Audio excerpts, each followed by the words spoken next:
Hi, I'm Chris from Airwindows, and hey, you can do this.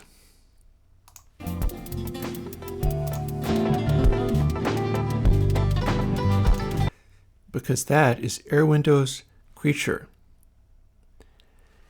And this is going to take a little explaining and probably a little practice learning to use it properly. So let's get started. Firstly, let's make that noise again. So,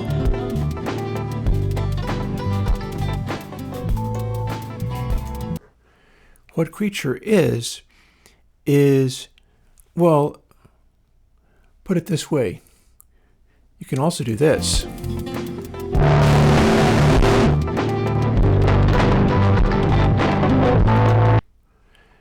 And you can also do this.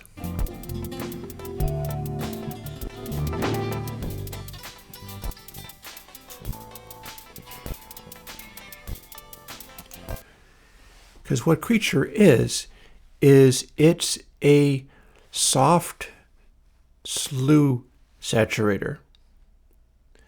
This is the thing that I tried to do in Console 5 back in the day and couldn't make work. And it kind of still doesn't work, but it doesn't work in a very interesting way. So what's happening? This is not doing normal clipping or saturation at all. It doesn't understand the concept of loudness. Doesn't understand the concept of anything very much. And what it's doing is it's tracking slews and slews only and soft clipping those. So let's get this going again. If we set it to full wet, depth of 0, turn it off, and that's dry signal. Turn it on, and it's doing a soft clip on slew, which is high frequency type stuff. That's letting the lows through a little bit more. Depth is the number of stages in which it's doing it. It's a weird algorithm. I don't think anybody else has this. I didn't have this a couple of weeks ago. And as we increase depth,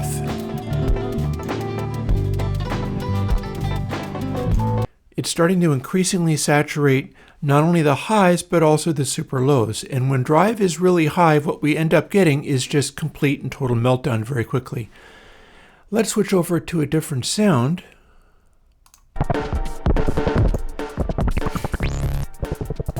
An obnoxious synthesizer and a bunch of noisy music, and hit that with this effect. Turn it on.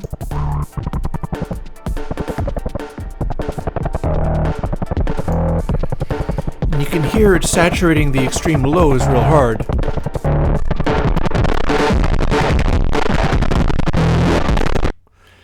To the point where it's going totally and completely insane. But you can give it that amount of gain and boost without necessarily just wiping out everything with high gain. And we do that by turning drive down. Drive goes to 0 fairly easily with high depth settings. So we can get it to make a sound and then turn depth up even more. It'll make that clicking noise because we're just switching in other stages of algorithm.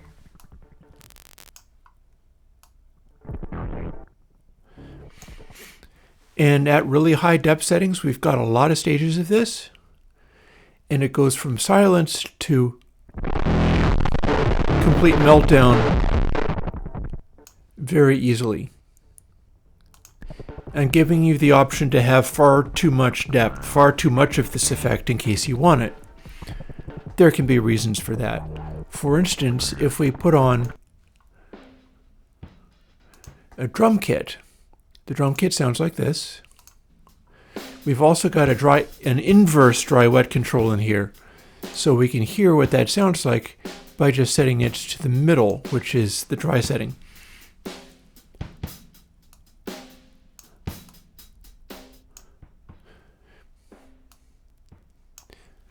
And we can make it darker this way, but we can also make it do this.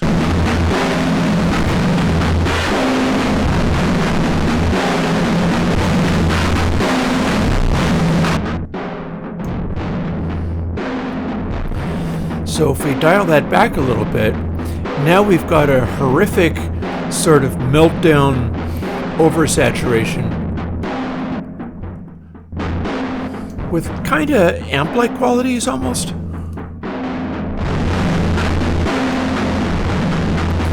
If we dial that back,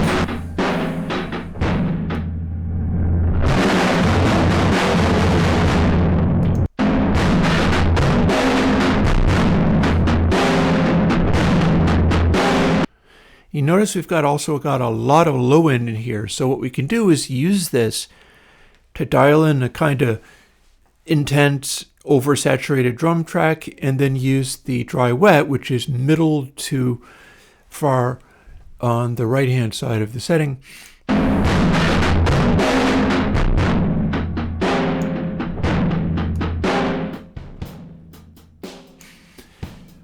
That's mostly dry. And then we add as much of it as we want, but we still have enough dry to hear some hi-hats and things.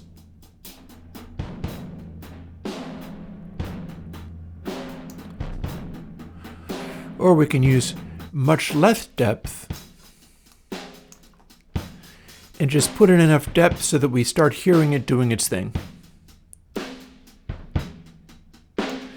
Which we'll hear first on the kick drum. We just made the kick drum a lot bigger. So we start blending that in. And we've just made this whole setup a lot bigger and rowdier, especially in the kick. And we can exaggerate that more.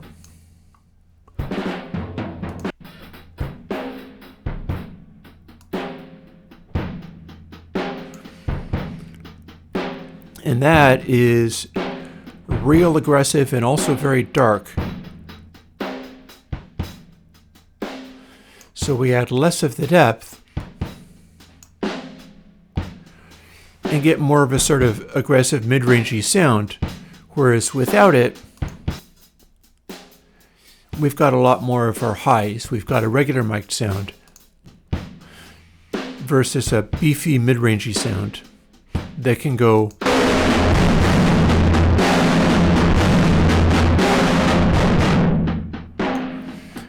or dial back until it's got this amp-like quality, because we're wiping out a lot of the highs, even for weird things like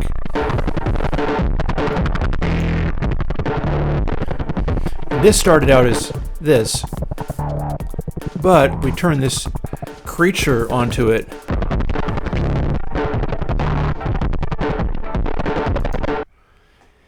And that goes completely insane, of course, because Airwindows plugins, you know, sometimes they give you these things that do terrible, terrible things to the sound. And this is something of a new one, because we haven't had a slew saturation in quite this way before. Now I hear you asking, what's this inv about? Inv, of course, is inverse. So setting it this way means not only do you have the dry signal, but you've also got the ability to have full dry signal and then add the reverse of the sound.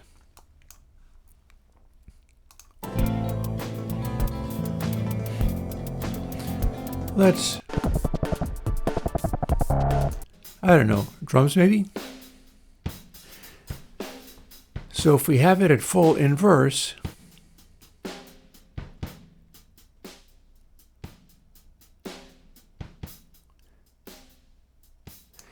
we've got settings that cancel out lows, but not just lows. We're canceling out the lows that go into this crazy output, what we hear with this.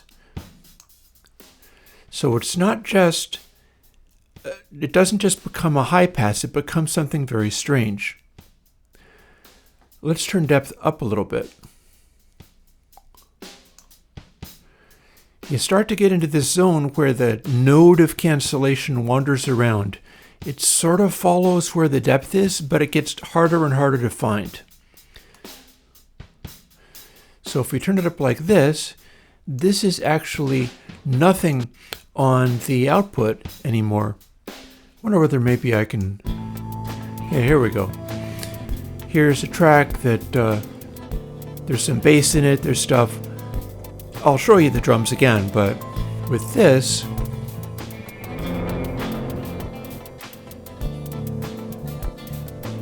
you've got just dry, and we start to bring in the inverted.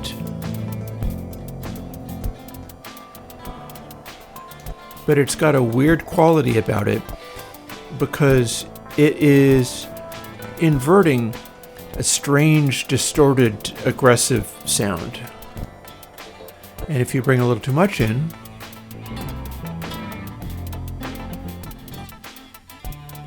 it's no longer canceling out again. And if we add many more stages, we're going to make that node smaller and smaller.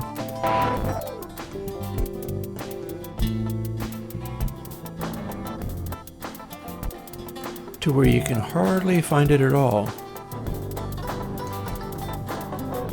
And that's because if you're trying to subtract this sound, you're working with this. We're subtracting this. And that node is so small at this point that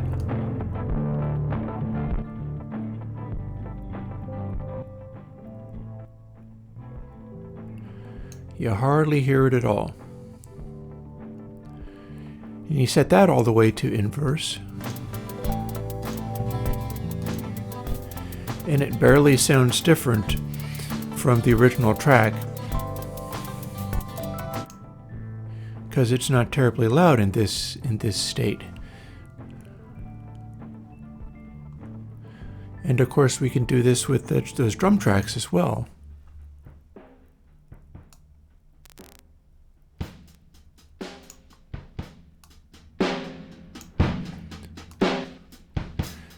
We don't just have to pick, because what this is doing, depth is kind of addressing the steepness of the high pass in this way of using it, but in a weird sort of way. So what we're going to do is set it up so that it's just blowing out lots of super lows, and then we're going to subtract those.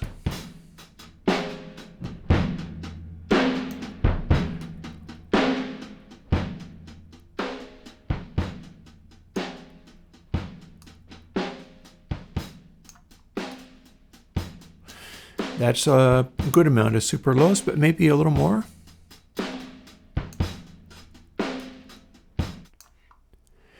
And then we subtract that from dry.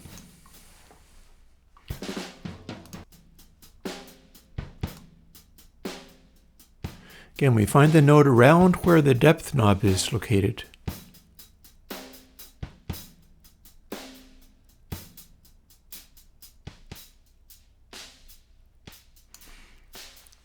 And when we have it canceling out, we can use the depth knob to adjust it a little bit, because if we increase depth, drive is going to want to increase a little tiny bit to follow. But if we don't touch it, we will steepen it while also moving it a little bit farther away from that cancellation. And we're going to take it more to less cancel. Like, listen to this. You can hear how heavily canceled this is.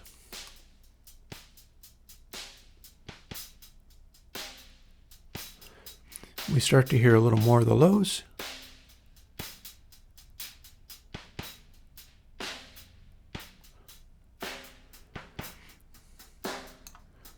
And eventually it'll get to where we're not really doing that much anymore. If we turn it on,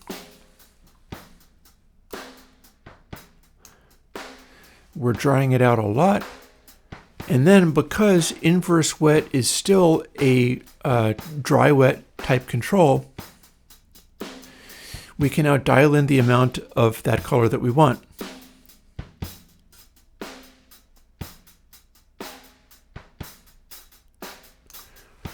And we've still got mostly dry there, but we've now brought in that unusual characteristic. And there you have it.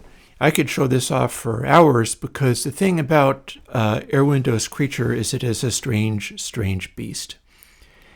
It is not normal, and it's not necessarily going to be easy to use.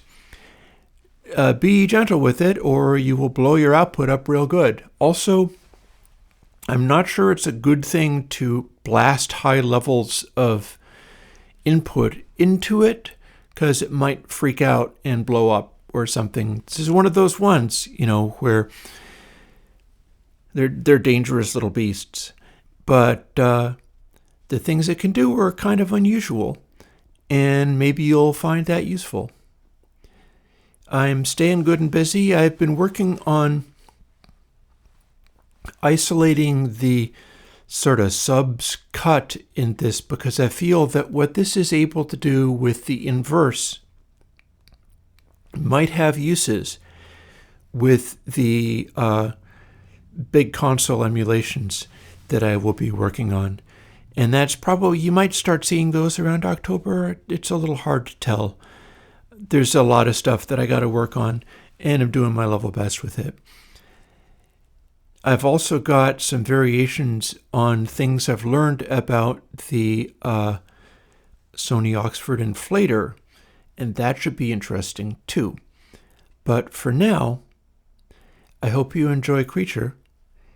All this work is supported by my Patreon, by the way. I don't always mention it because I'm not a little YouTube give me money boy, but this is supported by my Patreon. That's how I was able to get the it's how I was able to get the Bracasti, first of all, which you will be seeing things about.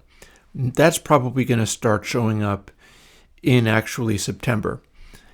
But it's also how I was able to transfer from one internet provider that no longer wants to deal with copper to actual fiber, letting me upload these things and make them more easily, and I'll start practicing on how to do more of all this. The internet people are going to be double charging me for at least a month because the one that said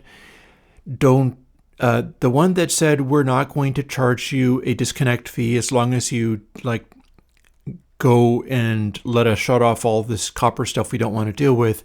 Well, they won't just do a disconnect fee, but they will do a 30-day notice, which amounts to about the same thing. Anyways, such is life. And I will keep doing my thing.